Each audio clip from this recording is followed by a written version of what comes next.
For sure, we are looking forward to actually 5G expansion in all of our customers' networks. This is going to lead to a significant increase in the need of data on the one hand, which drives obviously the densification of the network over time. And then secondly, more coverage requirements are usually attached to the spectrum auctions as well. So you're going more into rural areas.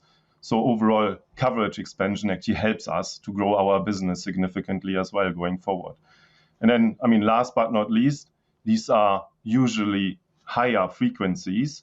So as a consequence, since the reach of these frequencies is not as far, you actually need to densify over time as well the network. So these are all factors that are driving actually the need to densify our already very good network.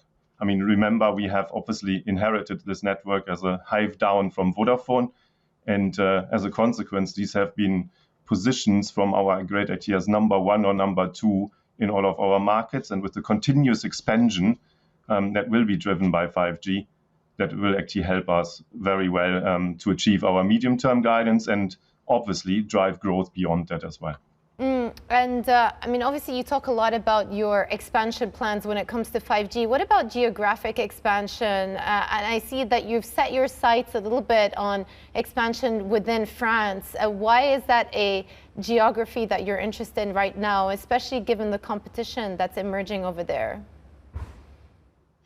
Well, France could be one of the interesting opportunities for us. I mean, overall, if you step back and you look at the European tower market, then one really important factor is that there's over 170,000 towers that are still, at this point in time, looking for a new home. They are being owned by mobile network operators at this stage and potentially being hived out of those network operators.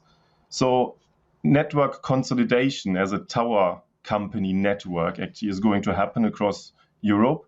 And we certainly want to play a role in that context.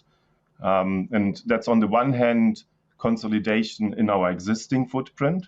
And on the other hand, that could mean as well that we would be going to other territories. And France certainly could be one of a very interesting opportunity in that context. If you step back, what is, again, I mean, this comes a bit back to what I said earlier. Our key commercial advantage is that we have a very good network. We have a very strong grid of towers. So they are in very good locations for our customers and as a consequence, very attractive to grow. So if you think about that, then in terms of our M&A strategy, it means that we would certainly be looking as well for a very strong grid position in whatever we do, whether that's actually M&A expansion in our markets, or actually it would be new markets. So it needs to be number one or number two assets in these markets so that we can actually continue this competitive advantage that we certainly have inherited now with the towers that we have already today. Well, sir, I know you're a very busy man, so I don't want to take too much of your time, but I just want to round up the discussion by asking you about the situation in Germany. I know about a quarter of your towers are based in Germany. We've all been watching the devastation that the floods have caused over the last week. What has that done to connectivity, and how much of a challenge of a rebuild